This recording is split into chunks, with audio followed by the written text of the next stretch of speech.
Our guest today is one of those department heads I would call silent heroes. People who go about their jobs in government quietly, effectively, not a lot of fanfare, not a lot of headlines. And most important, our guest today gets the job done and done well.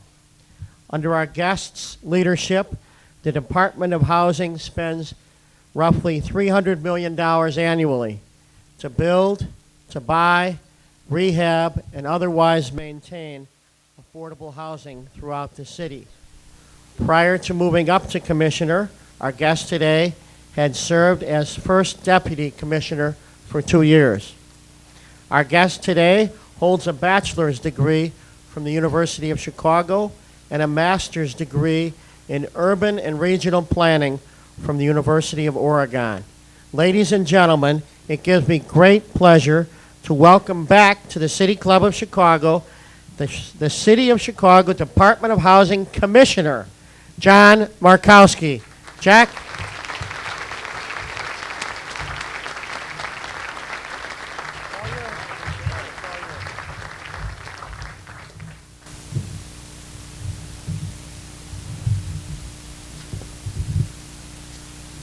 Thank you, Jay, for that very, very kind introduction. And before I get started, I'd like to make a few acknowledgments. The first person I'd like to recognize is somebody who's not here today, but who's a great supporter of affordable housing in the city. He's confined in the hospital right now, and we wish him very well, and that's Alderman Ray Suarez, the chairman of the Housing and Real Estate Committee. Alderman Suarez. Secondly, I'd also like to just introduce you all. Some of you know my better half, who stands with me on everything I do, my wife, Pat Sharkey.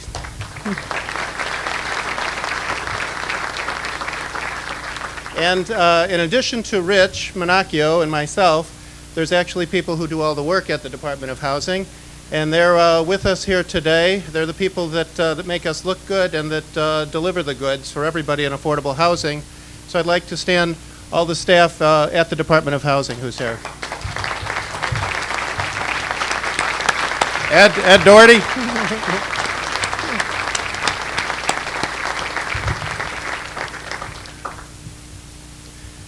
Good afternoon. First, I'd like to thank the City Club for inviting me here today. It's really a privilege to speak to such a distinguished audience about what I believe is among Chicago's most important issues, and that is affordable housing. Meeting the housing needs of Chicagoans of limited resources has long been one of the mayor's top priorities. It is part of our broader commitment to improve neighborhood quality of life and help keep our neighborhoods affordable for people of every age, income, and background. With the dramatic economic growth that continues to transform our city, our work in this area has never been more critical, and our opportunity to affect change, if we work aggressively and creatively, has never been greater. As a result of our commitment to affordable housing, tens of thousands of families who needed our help are living today in good, safe, and well-constructed homes and apartments all across Chicago. If we had not made this commitment 14 years ago, many of these families would have had to leave Chicago or been forced to live in far less desirable housing.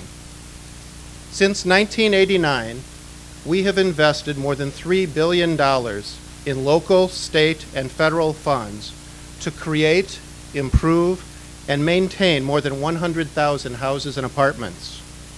Because of our hard work together, 12,000 families who might not have been able to own a home are proud homeowners today.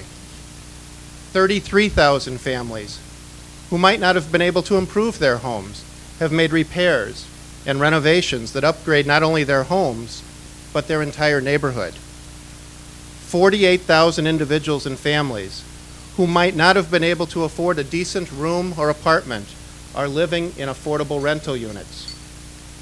As part of the CHA's plan for transformation, almost 10,000 public housing units have been constructed or rehabilitated.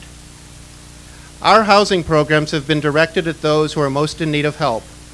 That's lower income families, senior citizens, and the homeless. In fact, more than half of the people who have benefited from our housing programs are earning less than 30% of the area median income. That's about $22,000 a year for a family of four.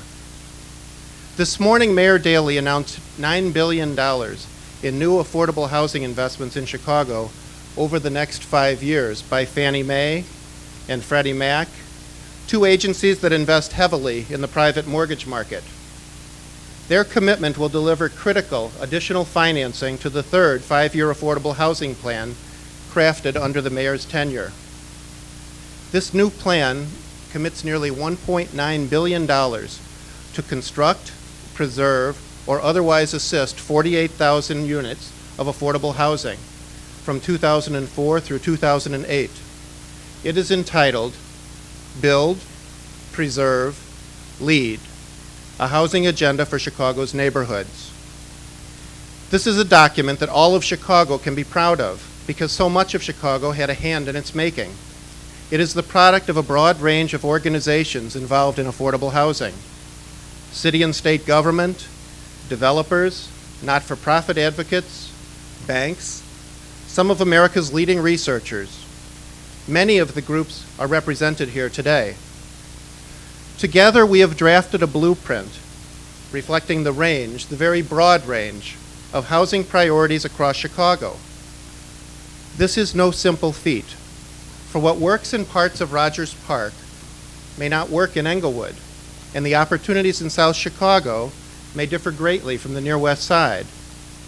Our new plan has ambitious goals which significantly exceed our previous commitments and will build substantially on our achievements since Mayor Daley took office. Today I want to share with you what that plan entails and what went into its creation.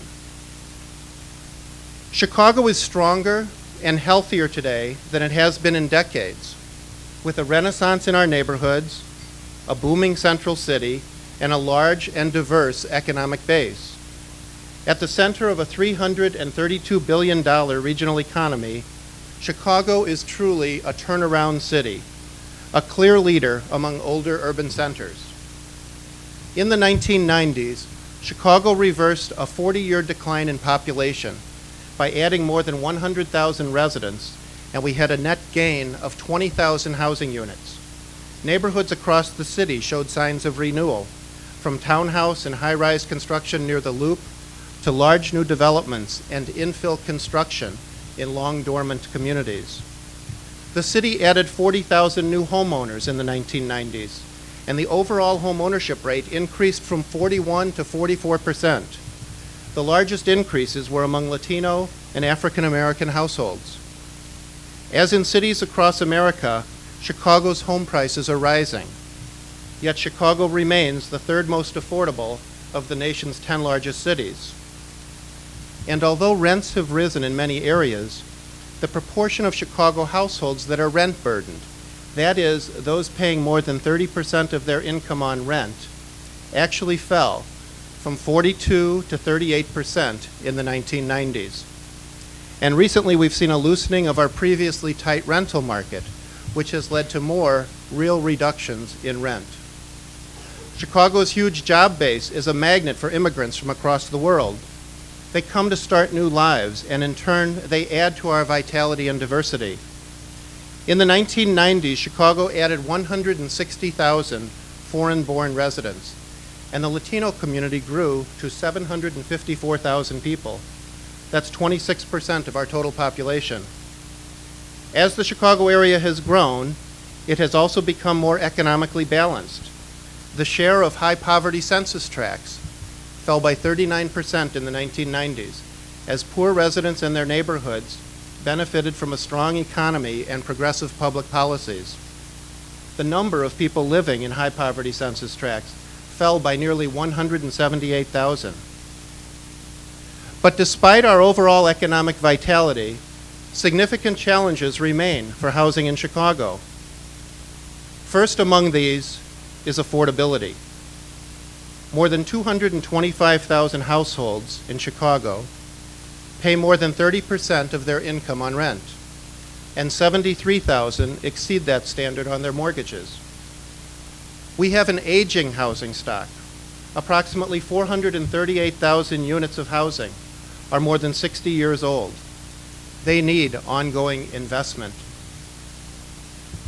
We have diverse needs: seniors, working families, young singles, people with disabilities, those at risk of homelessness. They all require different types of housing. And we have limited resources.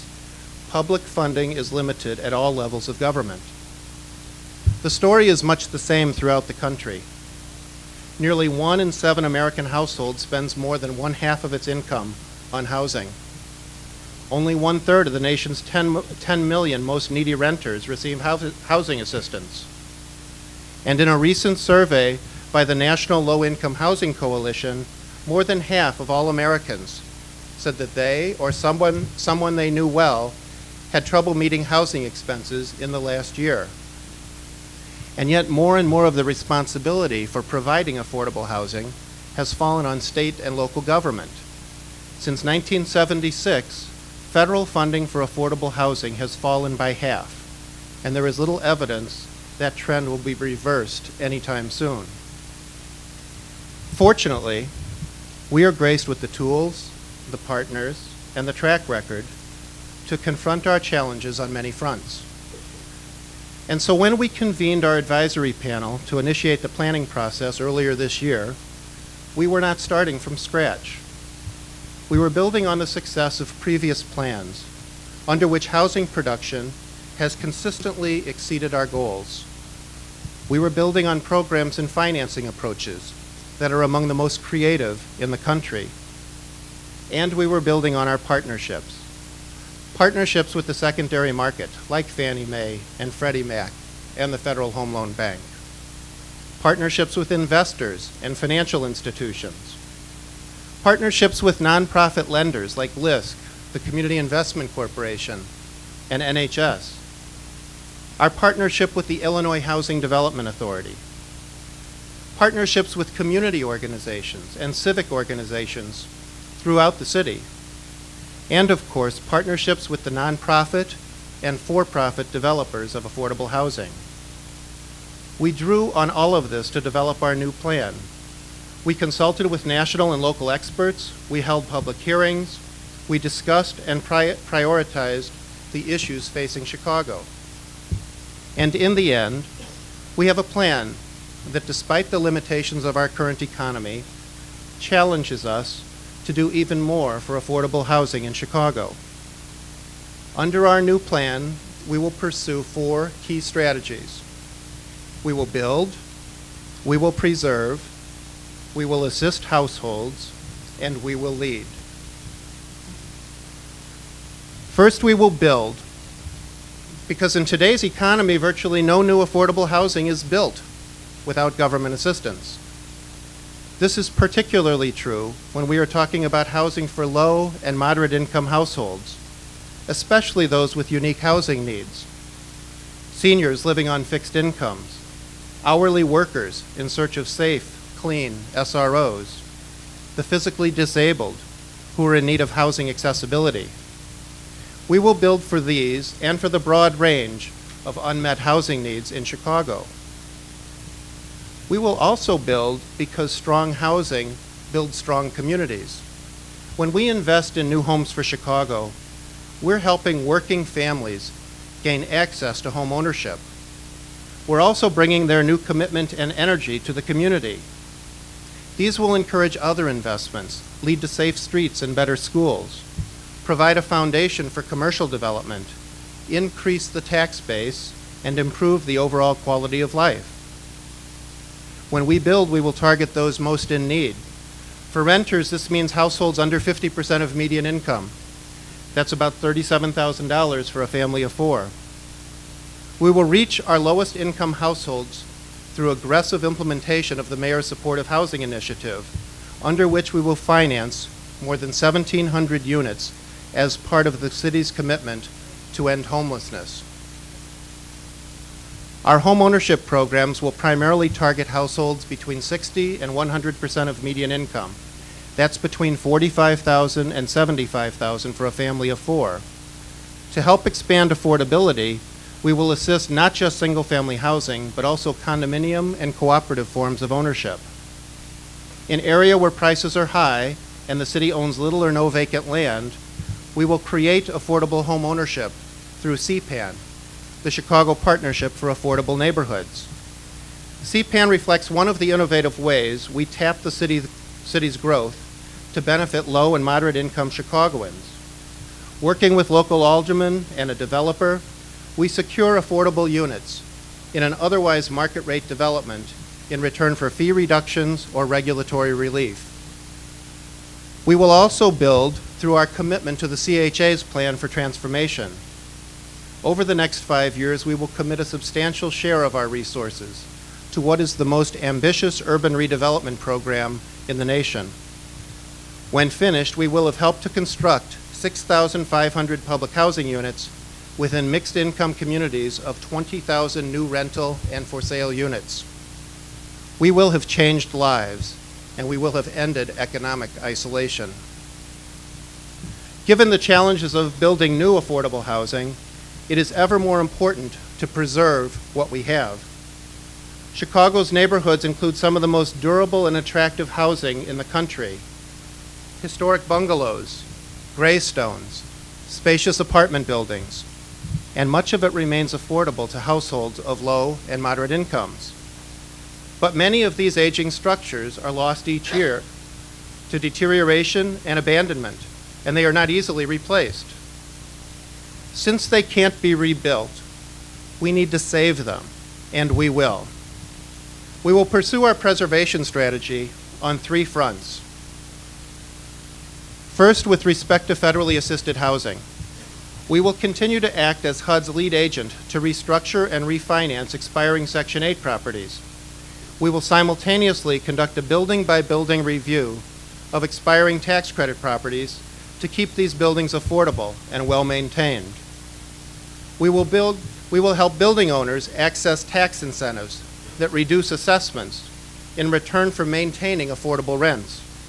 We will use our tax-exempt bonding authority to provide low-cost financing for improvements. And we will push for exit tax relief at the federal level so that tax credit properties can be easily transferred to responsible owners who will maintain their affordability. Second, with respect to older multifamily buildings throughout the city, we will continue to create and promote subsidy programs to help owners maintain their buildings. Through the SRO Refi Rehab Program, the TIF Neighborhood Improvement Program, and the expansion of Class 9 property tax incentives, we have found that modest investments of public resources can have a significant impact, encouraging owners to fix up and maintain their affordable rental properties.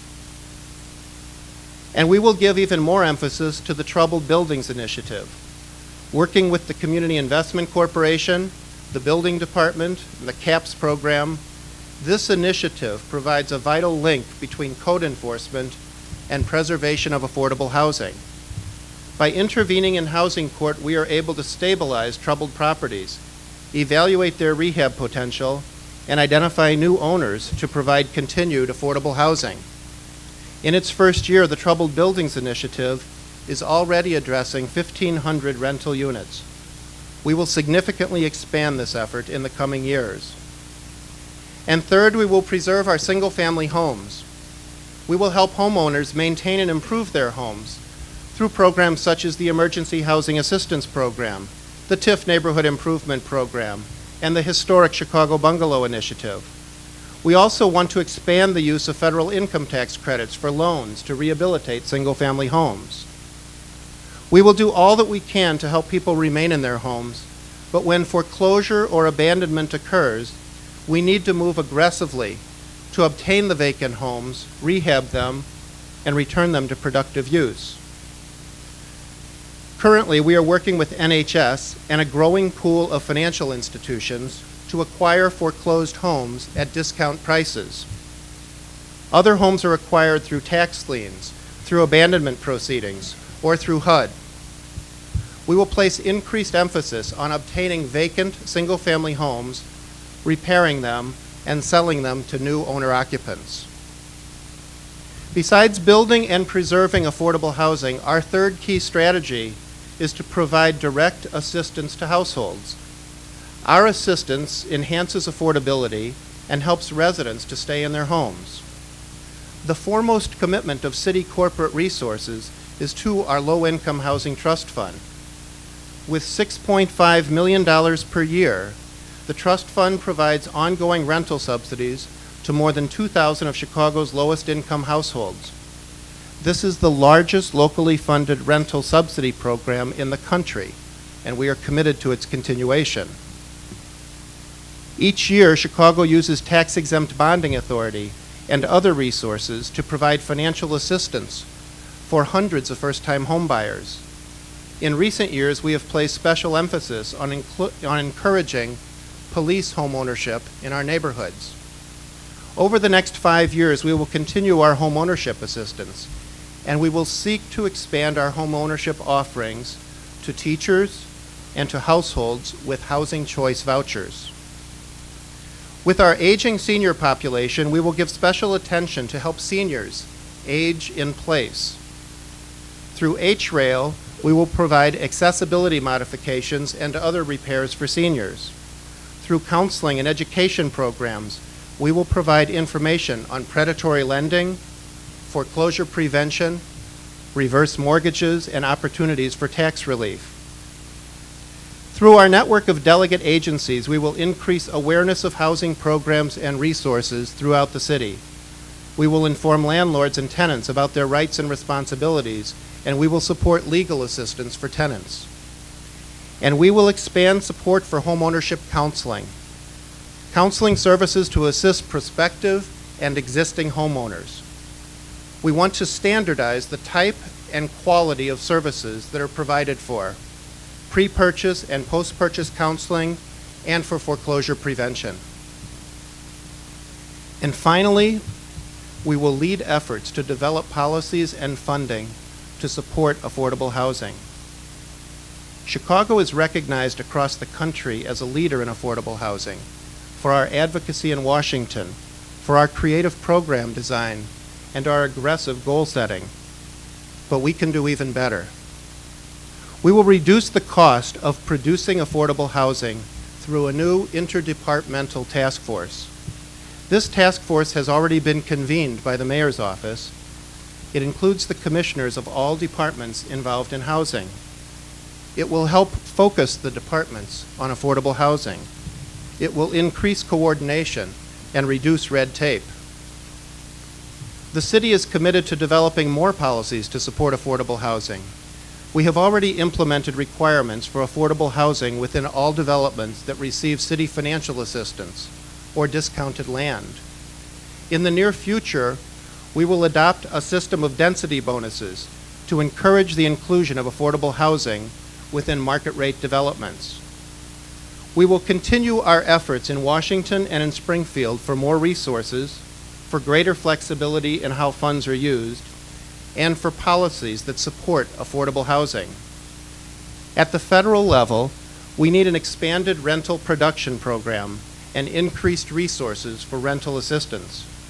We need to protect our hard-fought gains on predatory lending, and we need exit tax relief on our federally assisted developments.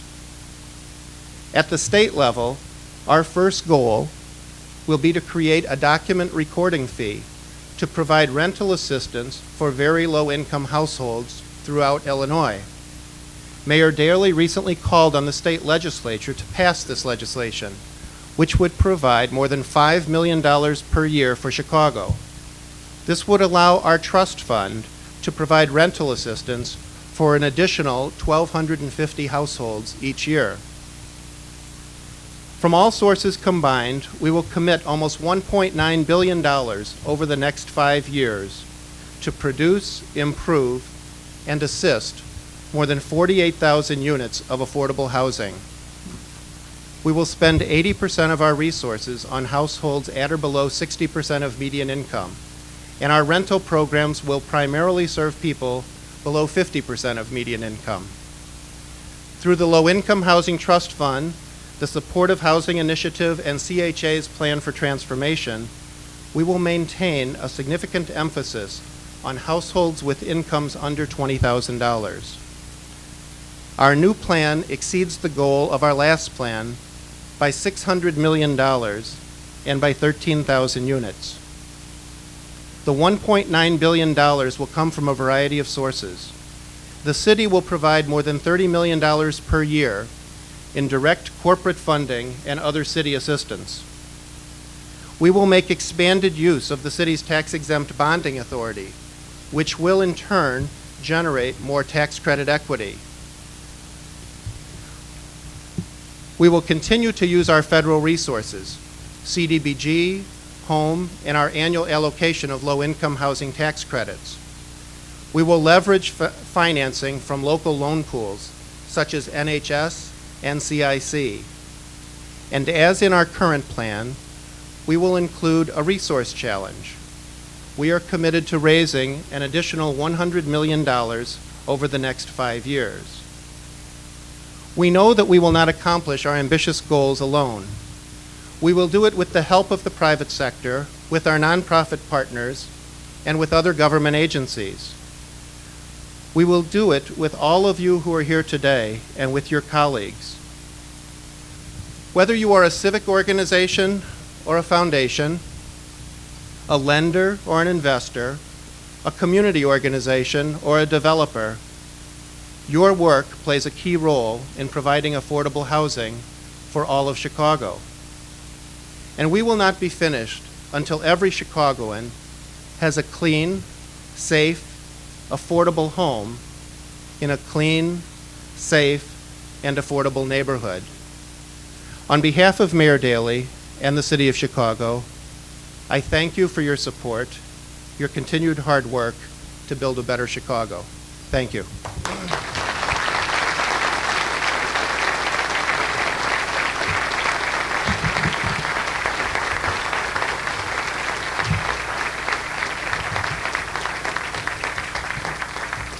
Thank you. Jay has told me to, I will be happy to take questions.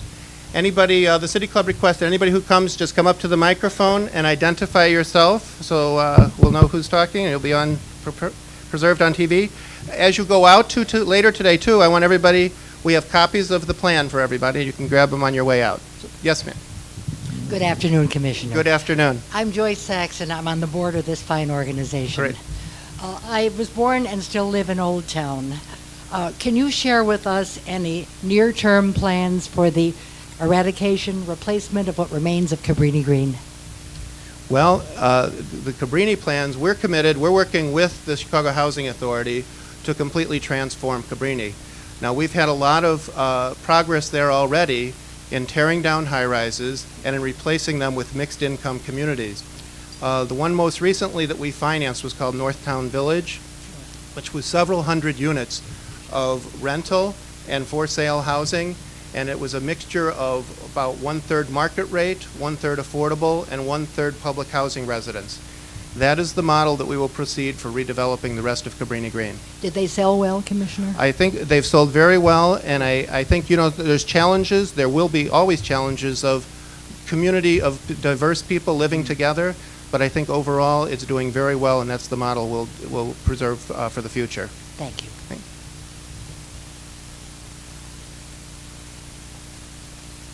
Other questions?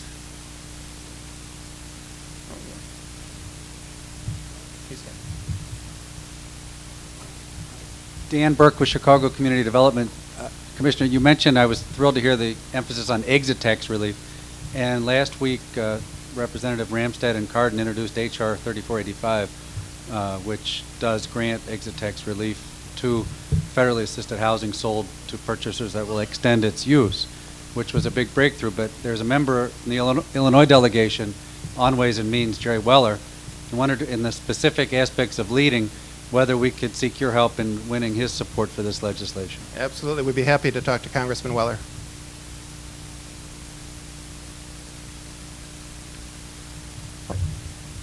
You know, while you're coming up, I actually have a question here, Commissioner. If you're Mayor Daley and you've got Clinton who's favorably disposed to cities, and certainly Chicago. And then you've got President Bush, who maybe not being so favorably disposed. What does that mean in dollars between a Clinton administration and a Bush administration?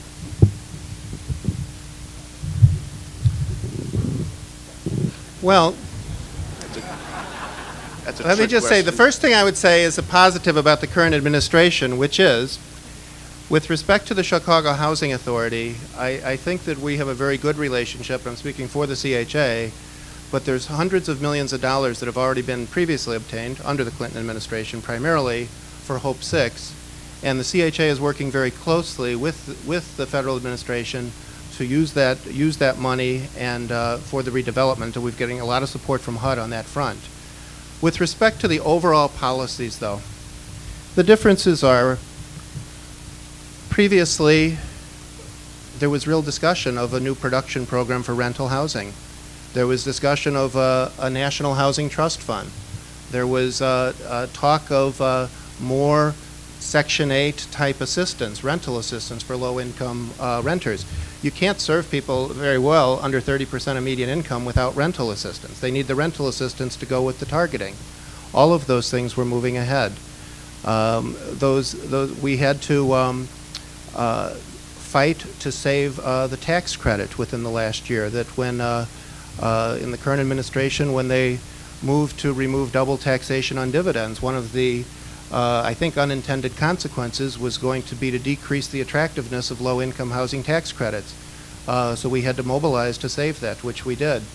The administration was also interested in fact, not just increasing Section 8, but in fact, devolving Section 8 to local governments, which we were all afraid of, to the state governments, which we were afraid that it would be out of sight, out of mind, that if we don't need less or Section 8, we need more.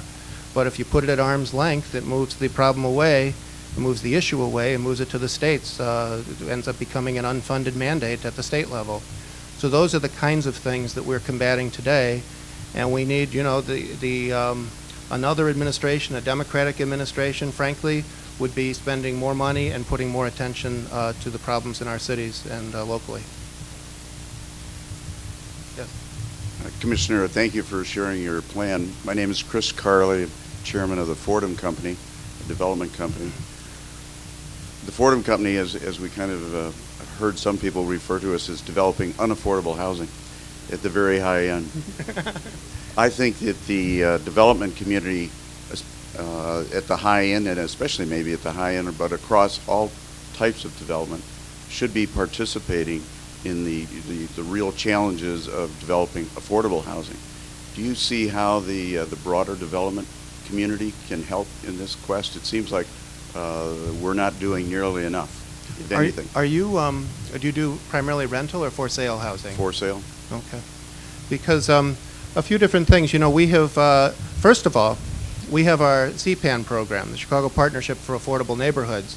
I would love to talk to you about any development you're doing to see if we can include affordable housing as part of that development. That's one possibility, and we have incentives to help you do that. And shortly, we're going to have density bonuses, too, for inclusion of affordable units.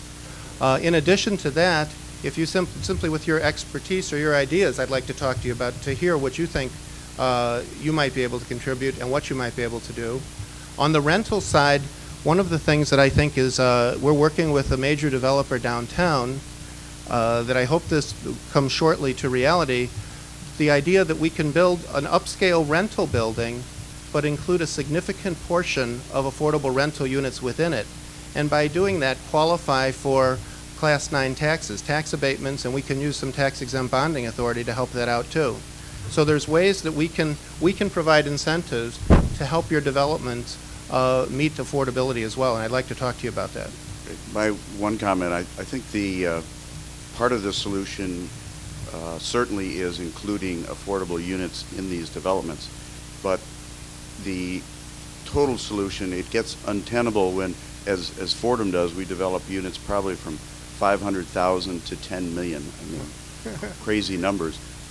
So to include affordable housing, right, it doesn't fit. Yet, as I said before, I think it's all the more the responsibility of developers such as Fordham to contribute. So I think there should be some monetary link between developing unaffordable housing and developing affordable housing. Well, we're open for contributions.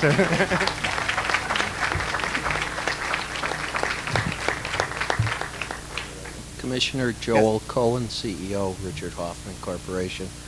Looks like you have a terrific plan, and now that the issue of unaffordable housing is out, thanks, Chris. You raised a point about the homeless in Chicago, and I serve on the board of the River North Association, and sometimes we kid about trying to be inclusive, with the homeless who are in River North, except no one has their address. So, from a practical standpoint, how do you actually go about attempting to help the homeless or bring them into some form of housing? Well, our role in the plan to end homelessness is to provide permanent housing. The primary front department in the city is the Department of Human Services. But let me tell you about what I've seen in the overall plan to end homelessness. It seems to me that according to the Department of Human Services, there's about 6,000 people a night, roughly speaking, that are homeless in Chicago. Now, according to the Department of Human Services, about 20% of those people are chronically homeless, and the other 80%, it's episodic. What I mean episodic, so this is, they might have lost their job, failed in rent or payments, got kicked out, spouse abuse, something like this, a fire perhaps, but that's episodically homeless. For those 80% of the people, what they need shelters, temporary shelters, they need perhaps some help, and they need to get back on their feet and get back into the mainstream, which is where they were. The other 20% of the people are with chronically homeless. Now that 20%, that'd be 1,000 to 1,500 people that are chronically homeless. It's my feeling that our contribution here is to address that chronic homelessness, and that's our supportive housing initiative. Now, in our current phase of our supportive housing initiative, we're taking a good bite out of that number. We're going to produce more than 700 units of new SRO and supportive housing. So we have to produce those units and then get those people, those chronically homeless people, into those units. And I think we will have made good progress, and then we'll have to do some more. But that's the path, I think.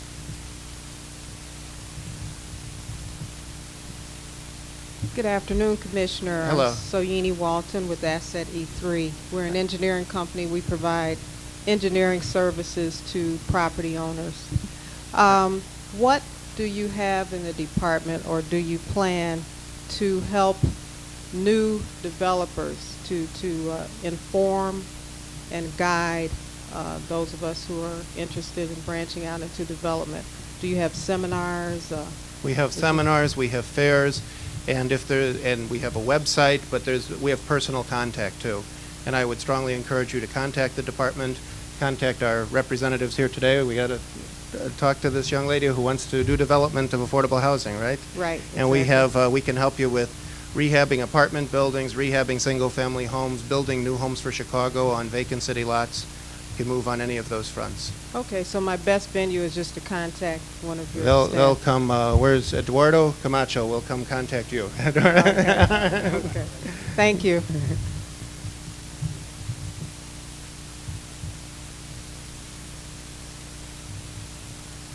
Good afternoon, Commissioner. Good afternoon. Please excuse me for being so overdressed today. Yeah. Okay, first and We're foremost, building some housing. I'm Richard Pitts. I'm CEO of American Warriors Incorporated. Hello. We're doing a joint venture with Heritage Realty. Okay. And one of the main concerns is of African American, especially from the South Side and the social and economic repressed areas, is so many European developers are coming. My first question, for part one, would be, what are you doing to ensure that African American joint ventures are receiving parity in a sense? Do you have a set-aside goal? We don't have a set-aside for developers. We have a set-aside, we have MBE, WBE goals within our contracting. We have and we significantly exceed our goals. Within every one of the jobs that we finance, we have at least 25% MBE and 5% WBE under all of, and we significantly exceed that. Secondly, we have a wide diversity of developers that work with us at our table at all different levels. And you're welcome, and others are welcome to come, but in terms of rehab, managing buildings, buying buildings, doing new homes for Chicago, we have both individually, African Americans are active doing that, and in joint venture with other development companies. Do you have like a certification compliance monitoring component? Yes, we do. Okay, my next question, far as Inglewood is going, 63rd Street, from State Street all over to Western, what are your plans there? Is that a massive development? Well, you know, that's where Kennedy King College at 63rd and Halsted, and that's going to be the centerpiece of development in that area. However, all around that area, we're working with a number of groups, ranging from St. Bernard's Hospital to Antioch Baptist Church, to other developers who have been brought to us by Alderman Coleman, a lot of small developers and community developers to build, primarily they're interested in more affordable home ownership in that area on vacant city lots. Since 71st and State, that area is such a hotbed for economic revitalization. What kind of components are you doing for DBE, disadvantaged business enterprises? Are you doing anything to encourage the growth of that in that area presently? We have, what I said to you is we're primarily promoting affordable housing, and we're working with minority developers, and we have our goals in MBE, WB on contracting. Thanks again. Okay, thank you.